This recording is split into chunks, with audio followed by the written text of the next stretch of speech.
సమరం న్యూస్ ఛానల్కు స్వాగతం. ఈనాటి ముఖ్యాంశాలు.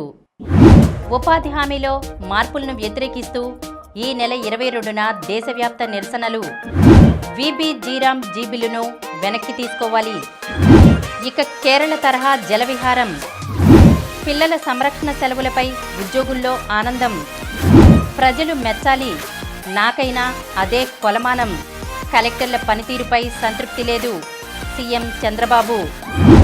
ఏపీలో విద్యా విధానం భేష్. ముంచెత్తుతున్న పొగమంచు. వెస్ట్ బైపాస్కు సర్వీస్ రోడ్లు. 112 కేజీల గంజాయి స్వాధీనం. గుండె ఆరోగ్యాన్ని కాపాడే పుట్టగొడుగులు. ఈరోజు వార్తలను చూద్దాం.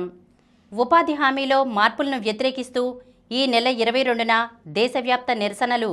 మహాత్మాగాంధీ గ్రామీణ ఉపాధి హామీ చట్టంలో కేంద్ర ప్రభుత్వం తీసుకురానున్న మార్పులను వ్యతిరేకిస్తూ దేశవ్యాప్తంగా ఈ నెల 22న నిరసన దినం పాటించాలని 5 వామపక్ష పార్టీలు సంయుక్తంగా పిలుపునిచ్చాయి. ఈ మేరకు CPM, CPI liberation, RSP, AIFB నేతలు ఎంఏ బేబీ, డి రాజా, దీపాంకర్ భట్టాచార్య, మనోజ్ భట్టాచార్య, జి దేవరాజన్లు బుధవారం ప్రకటన విడుదల చేశారు. యూపీఏ ప్రభుత్వంపై ఆనాడు వామపక్షాలు తీసుకువచ్చిన ఒత్తిడి ఫలితంగా రూపుదిద్దుకున్న మహాత్మాగాంధీ గ్రామీణ ఉపాధి హామీ చట్టం మౌలిక స్వభావాన్ని మార్చాలన్న బీజేపీ ప్రభుత్వ చర్యను వామపక్షాలు తీవ్రంగా వ్యతిరేకించాయి. ఈ చట్టం స్థానే కేంద్రం కొత్తగా తీసుకురావాలనుకుంటున్న Viksit Bharat guarantee for Rozgar and Ajeevika mission bill 2025కు వ్యతిరేకంగా నిరసనలు తెలియజేసేందుకు ఈ నెల 22వ తేదీన పెద్ద సంఖ్యలో ప్రజలు ముందుకు రావాలని వామపక్షాలు పిలుపిచ్చాయి. విబి జీరామ్ జీ బిల్లును వెనక్కి తీసుకోవాలి. విబి జీరామ్ జీ బిల్లును తిరస్కరించాలని, ఎంజీఎన్ఆర్ఈజీఏను కాపాడాలని, ఈ నెల 19న జాతీయ కార్యాచరణ దినంగా పాటించాలని వ్యవసాయ కార్మిక సంఘాలు, మేధావులు పిలుపునిచ్చారు. బుధవారం ప్రెస్ క్లబ్లో యోగేంద్ర యాదవ్ అధ్యక్షతన జరిగిన మీడియా సమావేశంలో వ్యవసాయ కార్మిక సంఘాల నేతలు, మేధావులు మాట్లాడారు. ప్రతిపాదిత Viksit Bharat guarantee for Rozgar and Ajeevika mission బిల్లును ఖండించారు. కార్మికులు, కార్మిక సంఘాలతో ఎలాంటి సంప్రదింపులు జరపకుండా ప్రవేశపెట్టిన ఈ బిల్లు ఎంజీఎన్ఆర్ఈజీఏ చట్టాన్ని రద్దు చేస్తుందని విమర్శించారు. ఉపాధి హామీని కేంద్ర ప్రభుత్వం దయాదాక్షిణ్యాలపై నడిచే ఒక పథకంగా మారుస్తుందన్నారు. జేఎన్యూ ప్రొఫెసర్, కేరళ ప్రణాళిక బోర్డు మాజీ వైస్ చైర్మన్ ప్రభాత్ పట్నాయక్ గ్రామీణ సంక్షోభ సమయాల్లో హామీ ఇవ్వబడిన ఉపాధి హక్కు కీలకమైందిగా చెప్పారు. రాజస్థాన్లోని బీవార్కు చెందిన వితంతువు కమలాదేవి 18 ఏళ్లుగా ఎన్ఆర్ఈజీఏలో పనిచేస్తున్నారని, ఆమె భర్త మరణించినప్పుడు ఆమెకు భూమి లేదా పిల్లలు లేనప్పుడు ఎన్ఆర్ఈజీఏ తన ఏకైక ఆదాయ వనరని పేర్కొన్నారు. ఎన్ఆర్ఈజీఏ లేకుండా ఆమె ఎలా బతకగలదు అని అన్నారు. ఆర్థికవేత్త ప్రొఫెసర్ జైతి ఘోష్ మాట్లాడుతూ ఈ బిల్లు దేశంలో సమాఖ్యవాదానికి ఎదురయ్యే సవాల్ అని చెప్పారు. ముఖ్యంగా ప్రతిపక్ష రాష్ట్రాలకు వ్యతిరేకంగా నిధులను కేటాయించకుండా దీన్ని ఆయుధంగా ఉపయోగించే ధోరణిలో ఈ బిల్లును రూపొందించారు. అయితే కొత్త బిల్లు ద్వారా కొత్త ప్రాంతాలు, పనులను నిర్ణయించడానికి కేంద్రానికి పూర్తి అధికారాలను ఇస్తుందని విమర్శించారు. ఈ బిల్లులో అత్యంత ప్రమాదకరమైనది ఏమిటంటే బడ్జెట్పై పరిమితిని కేంద్రం విధిస్తుందన్నారు. అంతకు మించి రాష్ట్రాలు ఈ పథకానికి 100% నిధులు సమకూర్చాల్సి ఉంటుందని తెలిపారు. ఇక కేరళ తరహా జలవిహారం. పర్యాటక రంగంలో కీలక ముందడుగు పడింది. Vijayawada berm park, Suryalanka beach back వాటర్లో పర్యాటకుల కోసం 5 అల్ట్రా లగ్జరీ బోట్లు నడిపేందుకు ప్రైవేట్ ఆపరేటర్లు ముందుకొచ్చారు. వీరికి రాష్ట్ర పర్యాటక అభివృద్ధి సంస్థ ప్రాథమిక అనుమతులిచ్చింది. 2 చోట్ల 5 జెట్టీలు నిర్మించడంతో పాటు బోట్లకు విద్యుత్ సౌకర్యం సంస్థ కల్పించనుంది. 5 బోట్లకు సంబంధించిన డ్రాయింగ్లకు ఇన్లాండ్ వాటర్వేస్ అథారిటీ అనుమతులు ఆపరేటర్లు తీసుకుని బోట్ల నిర్మాణ పనులు చేపట్టనున్నారు. 2026 అక్టోబర్ నాటికి బోట్లు అందుబాటులోకి వచ్చే అవకాశాలు ఉన్నట్లు అధికారులు చెబుతున్నారు. రాష్ట్రంలో కేరళ తరహాలో నదులు, సముద్రం, బ్యాక్వాటర్లో పర్యాటకుల కోసం విలాసవంతమైన పడవలు ప్రైవేట్ ఆపరేటర్ల ద్వారా నడిపేందుకు కూటమి ప్రభుత్వం ఏడాదిగా ప్రయత్నిస్తోంది. ఇందుకోసం ఆసక్తి గల సంస్థలను ఆహ్వానించింది. కేరళలో ఇప్పటికే ఈ తరహా సేవలు అందిస్తున్న ఒక సంస్థ ఏపీకి చెందిన మరొకరితో కలిసి ఉమ్మడి భాగస్వామ్యం కింద బెర్మ్ పార్క్ నుంచి పవిత్ర సంగమం వరకు 2 బోట్లు నడిపేందుకు ముందుకొచ్చింది. ఇందుకు సంబంధించి 20 కిలోమీటర్ల మేర సర్వే కూడా చేశారు.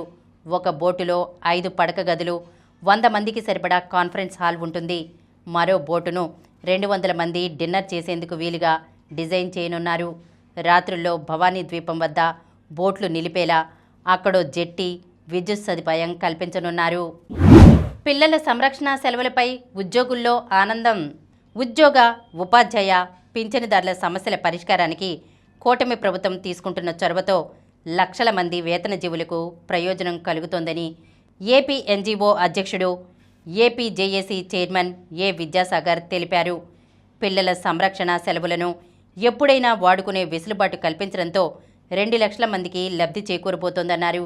విజయవాడలోని ఏపీ ఎన్జీఓ హోంలో అన్ని జిల్లాల మహిళా ఉద్యోగులతో బుధవారం విద్యాసాగర్ సమావేశమయ్యారు. ప్రభుత్వ నిర్ణయంపై హర్షం వ్యక్తం చేశారు. విద్యాసాగర్ మాట్లాడుతూ మహిళా ఉద్యోగులకు పిల్లల సంరక్షణ సెలవులను 2018లోనే చంద్రబాబు అమల్లోకి తీసుకొచ్చారన్నారు. కానీ గత ప్రభుత్వం అమలు చేయలేదన్నారు. వయోపరిమితి వల్ల ప్రస్తుతం లక్షల మంది ఉద్యోగులు ఆ సెలవులను వాడుకోలేకపోతున్నారనే విషయం ముఖ్యమంత్రి దృష్టికి తీసుకెళ్లాం. సీఎం స్పందించి వయోపరిమితి ఆంక్షలు తొలగించారు. ఒంటరి పురుష ఉద్యోగులకు ఇది వర్తిస్తుంది అని పేర్కొన్నారు. ప్రజలు మెచ్చాలి, నాకైనా అదే కొలమానం. కలెక్టర్ల పనితీరుపై సంతృప్తి లేదు. ముఖ్యమంత్రి చంద్రబాబు, మీరు బాగా పనిచేశామని అనుకుంటున్నారు. నేను కూడా అదే అనుకుంటున్నా. కానీ ఆశించిన స్థాయిలో ఫలితాలు రావడం లేదు. మీ పనితీరును ప్రజలు మెచ్చడం లేదు. ఏ ప్రజల కోసం మీరు పనిచేస్తున్నారో వారే మిమ్మల్ని మెచ్చుకోవడం లేదంటే ఎక్కడో ఏదో తేడా ఉంది. అదేమిటో గుర్తించండి. లోపాలు సరిదిద్దుకుని జాగ్రత్తగా పనిచేయండి అని ముఖ్యమంత్రి చంద్రబాబు జిల్లా కలెక్టర్లకు హితబోధ చేశారు. తన సహజ శైలికి విరుద్ధంగా కలెక్టర్ల పనితీరుపై చంద్రబాబు సంచలన వ్యాఖ్యలు చేశారు. ఏపీలో విద్యా విధానం భేష్. ఆంధ్రప్రదేశ్లో జాతీయ విద్యా విధానం 2020కి అనుగుణంగా మాతృభాష ఆధారంగా వివిధ భాషలను నేర్చుకోవడంపై వినూత్న ప్రయోగాలు జరుగుతున్నాయని యునెస్కో తెలిపింది. భాషా విషయాలు శీర్షికతో మాతృభాష సహా బహుభాషల్లో విద్యపై యునెస్కో బుధవారం స్టేట్ ఆఫ్ ఎడ్యుకేషన్ 2025 నివేదికను విడుదల చేసింది. ఆదివాసీ, మైనారిటీ విద్యార్థుల కోసం ఏపీలో మాతృభాష ఆధారిత బహుభాషల విద్యకు అత్యంత ప్రాధాన్యం ఇస్తున్నారని, ఆదివాసీ భాషల్లో కూడా చిన్న చిన్న పుస్తకాలు, పాఠ్య ప్రణాళికలను రూపొందించారని యునెస్కో ప్రశంసించింది. ఏపీలో లిపి, భాషా మధ్య సంబంధాలు, డిజిటల్ సంసిద్ధత అత్యధిక స్థాయిలో ఉందని తెలిపింది. డిజిటల్ మౌలిక సదుపాయాలు, బహుభాషలతో కూడిన పుస్తకాలు ఉన్న గ్రంథాలయాలు, అనువాద సౌలభ్యాల వల్ల కొత్త మార్గాలు ఏర్పరిచారని పేర్కొంది. ముంచెత్తుతున్న పొగమంచు. అసలే చలికాలం, ఆపై పొగమంచు దేశవ్యాప్తంగా ప్రభావం చూపుతోంది. సాధారణంగా డిసెంబర్ నెలాఖరు నుంచి జనవరి, ఫిబ్రవరి నెలల్లో కురిసే పొగమంచు ఈ ఏడాది ముందుగానే అది కూడా దట్టంగా కురవడం ఆందోళన కలిగిస్తోంది. ముఖ్యంగా రవాణా వ్యవస్థపై ఇది అధిక ప్రభావం చూపుతోంది. తెల్లవారుజామున 3-4 గంటల నుంచి ఉదయం 10 గంటల వరకు పొగమంచు కమ్మేయడంతో జనజీవనం స్తంభిస్తోంది. పొగమంచు కారణంగా రోడ్డు ప్రమాదాలు ఎక్కువగా సంభవిస్తున్నాయి. దేశవ్యాప్తంగా కొనసాగుతున్న అధిక పీడనం, వర్షాలు కురిసేలా వెస్టర్న్ డిస్టర్బెన్స్లు బలహీనంగా మారడం, తూర్పుగాలుల ప్రభావం లేకపోవడం, స్థిరమైన వాతావరణ పరిస్థితులు నెలకొనడం వల్ల పొగమంచు దట్టంగా కురుస్తోందని వాతావరణ నిపుణులొకరు విశ్లేషించారు. వెస్ట్ బైపాస్కు సర్వీస్ రోడ్లు. విజయవాడ పశ్చిమ బైపాస్ NH16గా మారనున్న నేపథ్యంలో మోర్త్ కూడా ఎంపీ చిన్ని ప్రతిపాదనను సానుకూలంగా తీసుకుంది. దీంతో సర్వీస్ రోడ్లకు గ్రీన్ సిగ్నల్ లభించినట్లు అయింది. విజయవాడ వెస్ట్ బైపాస్ చిన్నవుటిపల్లి నుంచి గొల్లపూడి వరకు 32 కిలోమీటర్ల దూరం ఉంది. 2 వైపులా సర్వీస్ రోడ్లకు ఎంపీ ప్రతిపాదించారు. విజయవాడ వెస్ట్ బైపాస్కు సర్వీస్ రోడ్లు లేకపోవడంతో అలైన్మెంట్ వెంబడి ఉన్న గ్రామాల ప్రజలు అభ్యంతరాలు వ్యక్తం చేశారు. సర్వీస్ రోడ్లను ఏర్పాటు చేయగలిగితే తాము తేలిగ్గా బైపాస్తో అనుసంధానం కాగలమని తెలిపారు. దీనికి తోడు బైపాస్ వెంబడి ఉన్న MSME యూనిట్ల నిర్వాహకులు కూడా సర్వీస్ రోడ్లను ప్రతిపాదించారు. 112 కేజీల గంజాయి స్వాధీనం. గంజాయి అక్రమ రవాణాకు పాల్పడుతున్న నిందితులను అదుపులోకి తీసుకుని సుమారు 5,60,000 రూపాయల విలువ గల 112 కిలోల గంజాయిని గన్నవరం పోలీసులు స్వాధీనం చేసుకున్నారు. ఈ సందర్భంగా జిల్లా ఎస్పీ విద్యాసాగర్ నాయుడు బుధవారం నిందితులను స్వాధీనం చేసుకున్న గంజాయిని మచిలీపట్నం జిల్లా ఎస్పీ కార్యాలయం ప్రాంగణంలో మీడియాకు చూపించారు. గన్నవరం స్టేషన్ పరిధిలో మంగళవారం సాయంత్రం 4 గంటలకు బీబీగూడెం అండర్పాస్ వద్ద గన్నవరం ఎస్ఐ సిబ్బందితో కలిసి వాహనాలు తనిఖీ చేస్తుండగా ఓడి 02 BC 3555 నెంబర్ గల తెలుపు రంగు క్రేటా కారులో ఉన్న వ్యక్తి అనుమానాస్పదంగా ప్రవర్తించడంతో పోలీసులు వాహనాన్ని తనిఖీ చేశారు. కారులో సుమారు 5.60 లక్షల రూపాయల విలువ గల 112 కిలోల ప్యాకెట్లు గంజాయిని గుర్తించి స్వాధీనం చేసుకున్నారు. గుండె ఆరోగ్యాన్ని కాపాడే పుట్టగొడుగులు. వర్షాకాలంలో ఎక్కువగా దొరికే పుట్టగొడుగులంటే చాలామందికి ఇష్టం. ఈ పుట్టగొడుగుల్లో ఎన్నో పోషకాలు ఉన్నాయి. పుట్టగొడుగుల్లో పొటాషియం, ఫైబర్, యాంటీఆక్సిడెంట్లు పుష్కలంగా ఉంటాయి. పొటాషియం రక్తపోటును నియంత్రించి గుండె ఆరోగ్యాన్ని కాపాడుతుంది. ఫైబర్ జీర్ణ వ్యవస్థ పనితీరును మెరుగుపరుస్తుంది. యాంటీఆక్సిడెంట్లు రోగనిరోధక శక్తిని పెంపొందిస్తాయి. వీటిలో ఉండే కాల్షియం, విటమిన్ డి ఎముకలు దృఢంగా ఉండేలా సహాయపడతాయి. పుట్టగొడుగుల్లో ఐరన్ ఉంటుంది.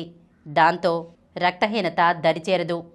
పుట్టగొడుగుల్లో నీటి శాతం ఎక్కువ, క్యాలరీలు తక్కువ కాబట్టి బరువు తగ్గడంలో సహాయపడతాయి.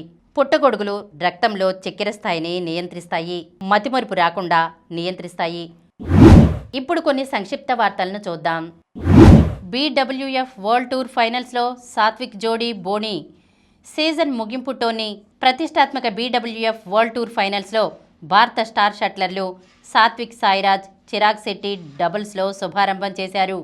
బుధవారం మొదలైన ఈ టోర్నీ పురుషుల డబుల్స్ గ్రూప్ బి తొలిపోర్లో ఏస్ జోడీ ప్రపంచ 3వ ర్యాంకర్ సాత్విక్ చిరాగ్ ద్వయం 12-21, 22-20, 21-14తో ఒలింపిక్ రజత పతక విజేత చైనా జంట లియాంగ్వి కెంగ్ వాంగ్ చాంగ్ను చిత్తు చేసింది. ఆంధ్ర జట్టు పరాజయం. సంతోష్ ట్రోఫీ ఫుట్బాల్ పోటీలు అనంతపురం జిల్లా కేంద్రంలోని ఆర్డీటీ స్టేడియంలో బుధవారం మొదలయ్యాయి. తొలి రోజు జరిగిన మ్యాచ్ల్లో ఆతిథ్య ఆంధ్ర జట్టుకు చుక్కెదురైంది. పుదుచ్చేరి 3-1 గోల్స్ తేడాతో ఆంధ్రపై గెలిచింది. టాటా స్టీల్ చెస్ బరిలో ఆనంద్, గుకేష్తో అమీతుమీ.